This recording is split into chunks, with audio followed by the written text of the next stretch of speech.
vote for it. Senator Van Drew on this, and then we're going to shift There's gears. been a lack of leadership on both sides, quite frankly. And Sam, you make a good point, Senator Thompson, so does Senator Whalen. In the legislature, despite all those folks that don't want us to do it sometimes, we've been able to forge a lot of bipartisan support on issues. And traditional politics tells you that's wrong. We're not supposed to do that. Reporters and everyone else love, well, this is what Democrats think, this is what Republicans think, and all they're going to do is fight. I'm telling you, people are tired of it. They're tired of Washington. They're tired of the way that they're behaving. And we do need that compromise. We need the president to move, and we need the speaker to move, and to really hash this out. It is a symbol of the dysfunction of our system that we are where we are right now. Sequestration is bad for the country. We're going to force these knuckleheads to come together and do something for a change. The knuckleheads have a week.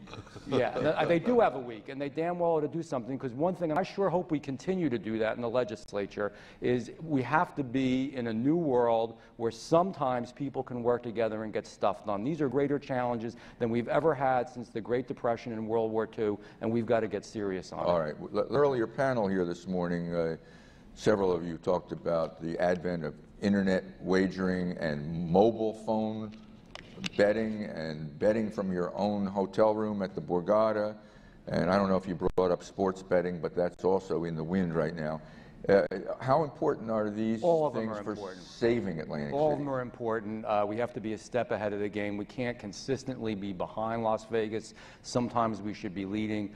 Sportsbook always interests me. You know, you folks remember, I remember years ago when I was in the Assembly, it was actually my bill in the Assembly, and I got a lot of heat for it. A lot of folks thought it was foolish, it didn't make sense, it's never going to happen, we shouldn't do it. We don't know if it's going to happen, but boy, we should sure try to make it happen. It's in court right now. The professional leagues are fighting it. But bottom line is, everything is important that's new and novel and different and exciting, including the dining, entertainment, and retail. It just can't be folks sitting at a slot machine. That doesn't work anymore. I want to shift gears yet again to Sandy and its aftermath. I think we all, throughout the state, get the sense that Monmouth and Ocean counties were where the shore got battered, and that Atlantic and Cape May counties were more or less spared. First of all, is that true or not? Farther north you are, worse it was. So Cape May did better than Atlantic. Atlantic did better than Ocean or Monmouth. Northern Cape May County got hit more than southern Cape May County. But there's where the real challenges are. Even when you talk about fiscal challenges as well, we have a parallel track, 3 issues happening at once. The increase in flood insurance because of the federal legislation that was passed in July that almost nobody knew anything about, was done very quietly.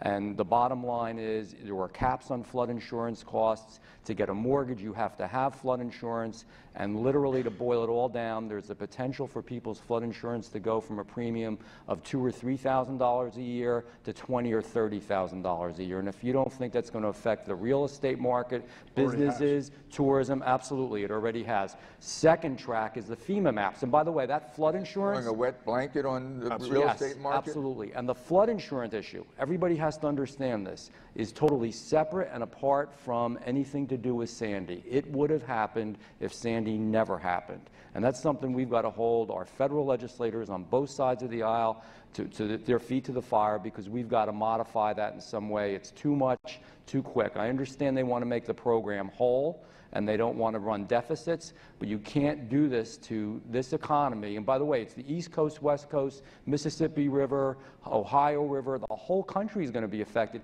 They don't realize what a big deal this is, but it's a real big deal to us, and it's going to hurt our region. Well, I'm also told, in fact, I think it was Assemblyman Chris Brown, who was on an earlier panel here this morning, who said it to me, that a problem in Atlantic City is that if you're trying to elevate your house, and you have to put it somewhere temporarily while you elevate, there's no place to put it. Is that real? That's true. That's not only Atlantic City. That's Ocean City. That's the whole. That's the shore community. That's the whole shore community. Move them over here. You can't put them under if you do pilings, Senator. That's the problem. And the FEMA maps now require pilings. So now you got to move it.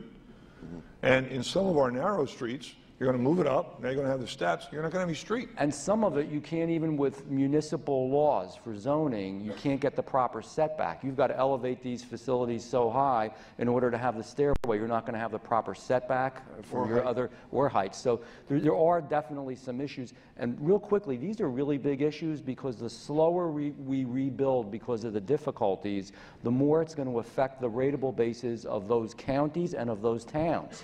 And then those towns are going to have to look at where they're going to get the money. There was an article I saw somewhere, it may have been on AP, where they were saying that, hey, everybody's going to have to pay for this, and there is going to be a property tax hit because of what's gone on. So the quicker we get it going, we have to. On that note, believe it or not, we're out of time already. Thank you very much.